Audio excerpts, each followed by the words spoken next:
Bonjour à tous, j'espère que vous êtes en pleine forme. Vous savez, ce matin, je me disais, mais quelle chance j'ai de me lever matin et être heureux et être en bonne santé. J'espère vraiment qu'il en est de même pour vous. Alors aujourd'hui, on va parler des perdants et des gagnants. Je sais que je vais en énerver plus d'un, plus d'une, mais c'est important de voir un peu l'état d'esprit qu'on peut avoir en fonction d'un contexte. Alors les perdants, pour moi, combattent et les gagnants survolent. Vous allez voir, je vais m'expliquer en détail. En fait, devant une provocation, et quel que soit le domaine, encore une fois, il y a deux réactions qui sont possibles. Combattre ou ne pas combattre. Souvent, on le dit, ne pas réagir est la meilleure façon de faire face à une situation de provocation. À la différence du perdant, en fait, des rageux, le gagnant, qu'est-ce qu'il fait? Il ne réagit pas à des provocations qui sont puériles, des provocations dues à l'ego, en fait tout ce que l'on peut qualifier de mineur, de pas important. Et les gagnants, ils réservent plutôt leur temps pour des choses utiles, des choses qui sont constructives, et ne perdent pas leur temps, en fait, le temps qui est précieux pour eux, pour des provocations, des défis, des embrouilles qui sont futiles. En fait, ils ont cette capacité de ne pas défendre des choses n'ayant pas vocation d'être défendues. En fait, ils sont largement au-dessus. Alors attention, cela ne veut pas dire qu'ils se dérobent toujours devant des conflits, parce qu'à un moment donné, il faut aller au charbon, mais ils interviennent que quand l'enjeu est vital ou quand le jeu en vaut la chandelle. Donc quand ils considèrent qu'il est vraiment nécessaire, vital de lutter. Et là, attention. Leur capacité à se mobiliser, leur intelligence, leur capacité à être stratégique, leur détermination sans limite font d'eux des personnes qui sont redoutables. Le reste du temps, les gagnants vivent sereinement, ils sont au-dessus des perdants. Les perdants qui s'énervent, qui ont la rage, qui dépensent beaucoup d'énergie dans la colère pour rien. En fait, le gagnant, il a une vie sereine, tranquille. Alors un de mes clients, que j'ai coaché très longtemps, un homme d'affaires, m'a dit un jour, tu sais Franck, je me respecte trop, je vise très très grand et j'ai vraiment pas envie de gaspiller mon énergie à prouver aux autres des choses sans importance. Je suis en paix avec moi-même. J'ai pas besoin de le faire pour flatter mon ego, pour prouver qui je suis. Ça c'était avant, c'est quand j'étais tout petit. Maintenant je suis un autre homme. Et je sais, parce que je l'ai coaché un certain temps, je l'ai poussé au-delà de ses limites, que si cet homme était en danger, aussi bien pour lui que dans ses affaires, il deviendra un combattant intraitable, plein de ressources, intelligent. En fait, il se comportera en gagnant, mais en combattant, en guerrier, s'il a besoin. Après, pour ceux qui ont du mal à lutter contre cette rage, qui sont envahis par cette émotion, en fait, le meilleur exutoire pour moi, c'est aller en salle de musculation pour chasser cette colère qui va vous abîmer. Les chercheurs en neurosciences ont prouvé et ils ont découvert en fait que les personnes qui pratiquent le sport intensément, sans excès, intelligemment, avaient beaucoup moins de soucis d'ordre émotionnel que ceux qui étaient inactifs. En fait, ceux qui ne font pas de sport se privent du meilleur médicament mental chez l'homme. Ça veut dire transpirer.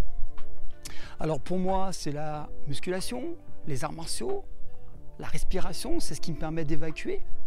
L'avantage, c'est que c'est gratuit, on peut pratiquer en plein air et c'est super efficace. Souvent, on va chercher midi à 14h dans les choses très compliquées.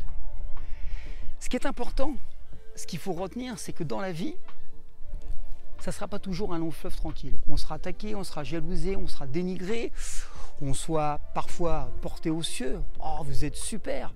Et puis le lendemain, on se fait descendre, mais c'est important. Si vous êtes aligné avec vos valeurs, si vous êtes bien dans votre tête, si vous savez ce que vous valez, vous n'avez pas besoin de réagir et d'être impacté par ces attaques. Alors je vous dis ça parce que beaucoup m'envoient des mails en me disant « Franck, quand même, tu dois être pas mal exposé, on doit t'attaquer de temps en temps. Comment réagis-tu? Est-ce que ça t'empêche de dormir? Est-ce que tu es perturbé ?» Bah non. Alors déjà, ça ne m'empêche pas du tout de dormir, je dors très très bien, 8 heures par nuit.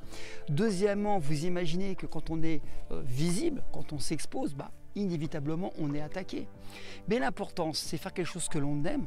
Là, je partage avec vous, j'aime partager avec vous. Qu'il y ait des gens qui n'apprécient pas ce que je fais, c'est normal. Qu'ils me critiquent, si ça leur fait du bien, c'est normal. Sauf qu'ils se font du mal à eux, pas à moi.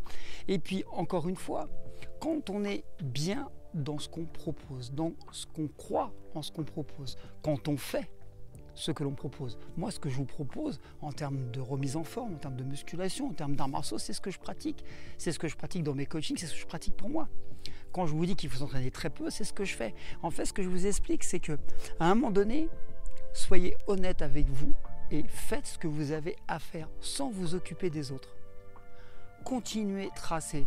On vous critique, on vous freine, c'est pas un problème. C'est leur problème, c'est pas votre. Continuez.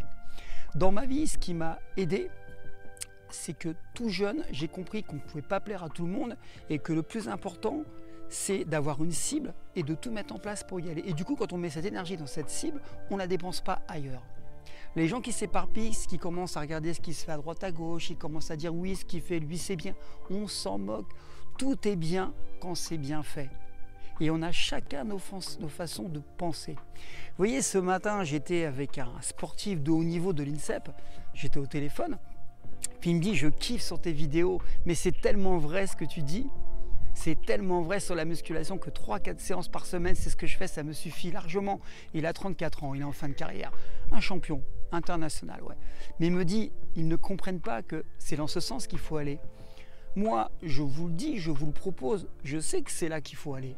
Maintenant, si vous ne le faites pas, imaginez bien que ça ne va pas impacter ma vie. Je suis déçu pour vous, ça m'ennuie, mais je ne peux pas vous obliger à faire quelque chose où vous êtes bloqué, où vous êtes encore sous ce plafond de verre que vous n'avez pas à exploser. Donc voilà, ce qui est important, comportez-vous en gagnant.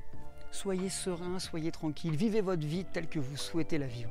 Et franchement, vous allez voir, ça va être beaucoup plus paisible. Et même quand on ne fait rien, on est attaqué. Donc avancez. Au travail, vous serez critiqué, vous serez jalousé, on vous prendre votre place. Dans le domaine du sport, c'est la même chose. Même les meilleurs athlètes du monde se font critiquer. C'est pas important, ils avancent, ils continuent.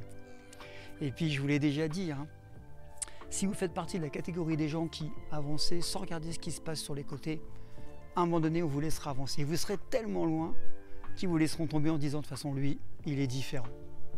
Allez, je vous souhaite encore une fois une excellente semaine. Une longue année si on ne se revoit pas. Si ce n'est pas fait, pensez à vous abonner à la chaîne. Vous verrez plein de thématiques qui sont abordées, qui vous intéresseront pour certaines, d'autres moins, vous passez. Pensez à liker, commenter et puis mettez des posts où vous dites pourquoi ça vous parle, pourquoi ça ne vous parle pas. Qu'on puisse créer cet échange et cette dynamique que je vois parfois dans les commentaires entre vous. Allez, à bientôt. Prenez soin de vous surtout. Ciao.